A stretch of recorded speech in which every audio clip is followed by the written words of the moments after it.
Bismillahirrahmanirrahim. Assalamu alaikum. If you study the history of any part of the world, even recent past, you will find that there is a problem with cities. They are congested and dirty places.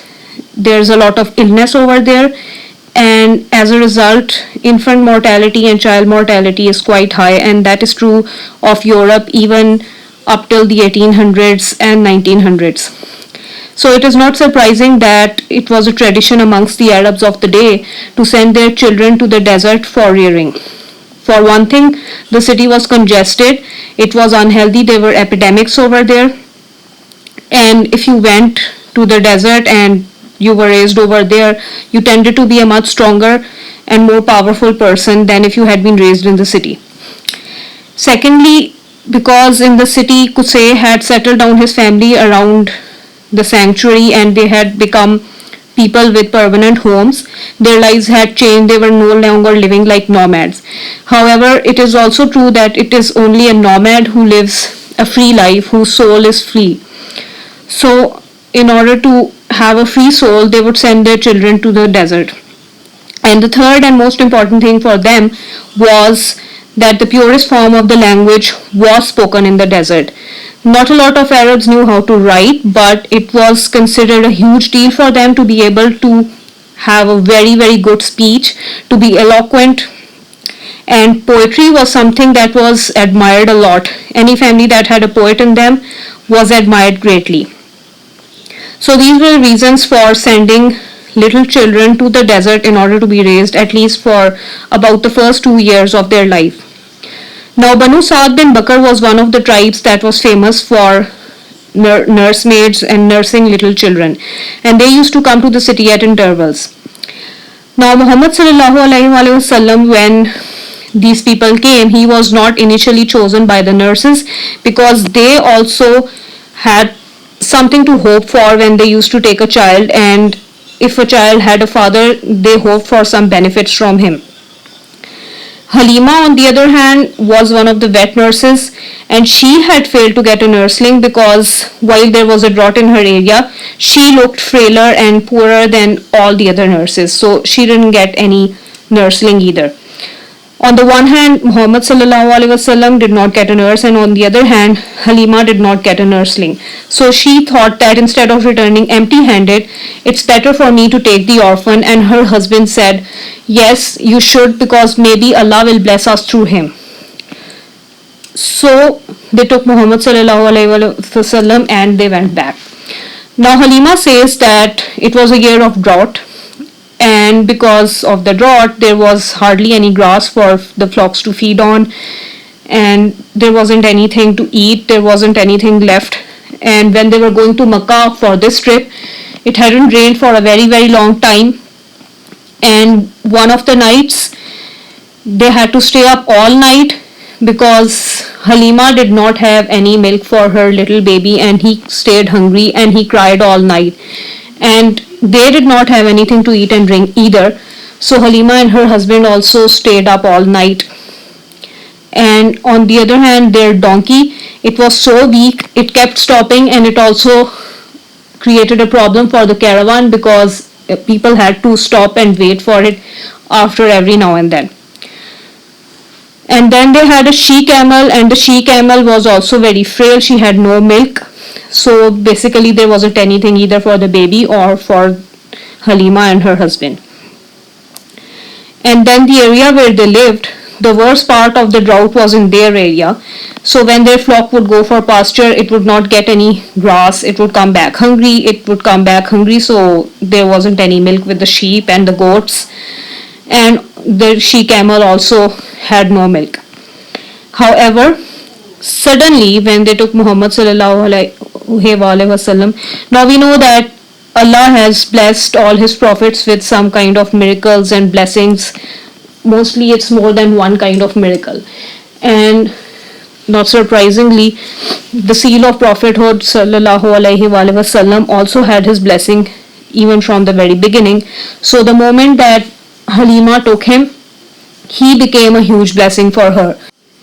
The same donkey that could almost not move at all on their way to Makkah, on their way back, it was so fast that it was outstripping all the other donkeys. And the other people in the caravan used to ask Halima, "O daughter of Abu Duaib, what is wrong? Have you changed your donkey?" She said, "No, I have not. This is the same donkey." And Harith bin Abdul Uzza, the foster father of Prophet Muhammad sallallahu alaihi wasallam, who was also known as Abu Kabsha, he said, "By Allah, this is a blessed child."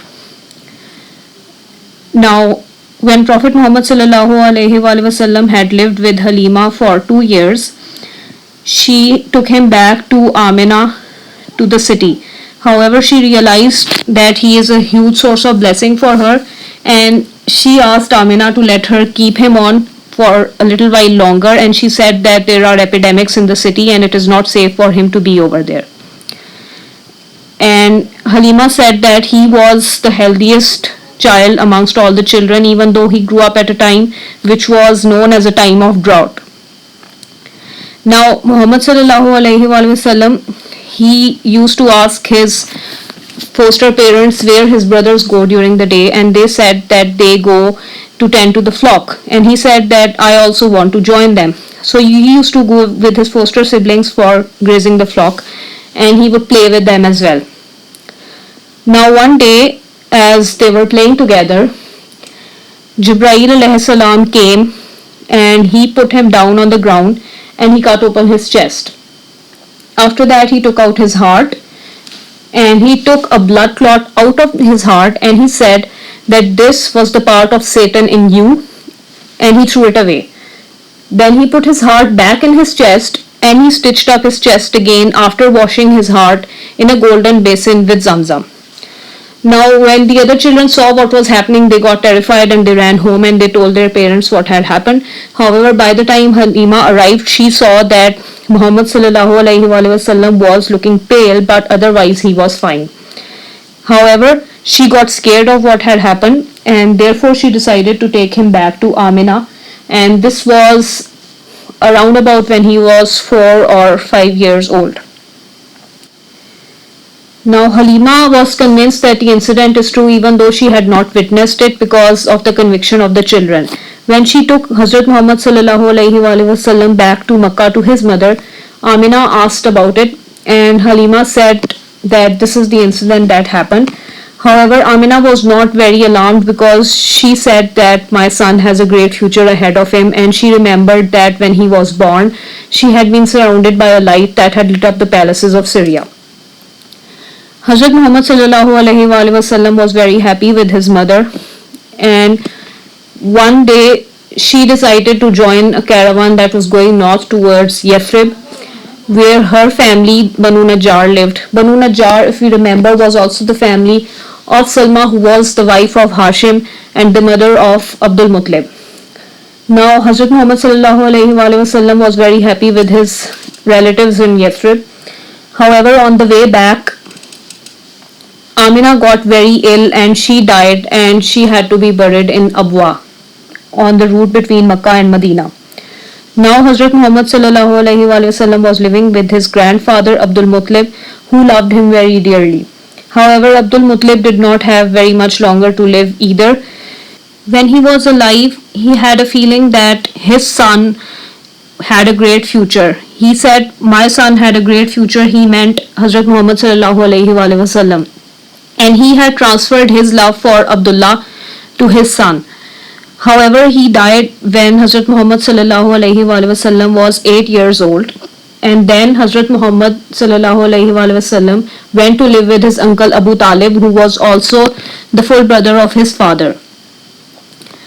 Now, when Abdul Muttalib had died, he had only left moderate legacies to his children, and Abu Talib did not have a very luxurious existence. Hazrat Muhammad sallallahu alaihi wasallam brought his blessings to his uncle's house as well, and he used to go, in order to earn some money, he used to go and pasture sheep and goats. Then Abu Talib and Hazrat Muhammad had a very deep love for each other, and it was difficult for them to stay away from each other. So one day, when Abu Talib was accompanying a caravan that was going for trade to Syria, Hazrat Muhammad sallallahu alaihi wasallam, who was about 9 years old or 12 years old, joined him.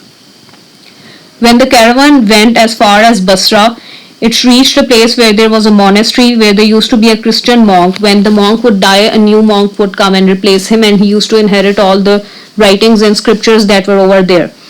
The monk who currently used to live over there was called Bahira, and Arab caravans used to pass by that area more than once, but Bahira had never attempted to talk to any of them. However, this time, for some reason, he invited them all for a feast. And when they all turned up, he realized that somebody is missing, and he asked, "You have left somebody behind." And they said, "It is only a little boy." And they meant Hazrat Muhammad sallallahu alaihi wasallam, who was taking care of the things of the caravan. However, he said, "Do not leave anybody behind." And they said that, "Oh, by Allah, we have not done right in leaving the son of Abdullah, the son of Abdul Muttalib, alone while we have this feast." So they brought him. When Bahira saw him, he immediately knew that this is the boy that he has been looking for, and this is the reason that he had invited them all for a feast. He said, holding his hand, "This is the chief of the world and the messenger of the Lord. God has sent him as a mercy for all mankind. Stones and trees have bowed in prostration, which they only do for a prophet. I recognized him from the seal of prophethood." He told Abu Talib to take him back home, because if the Jews or the Romans recognize him for who he is, they are going to kill him. So Abu Talib agreed, and he sent him back home.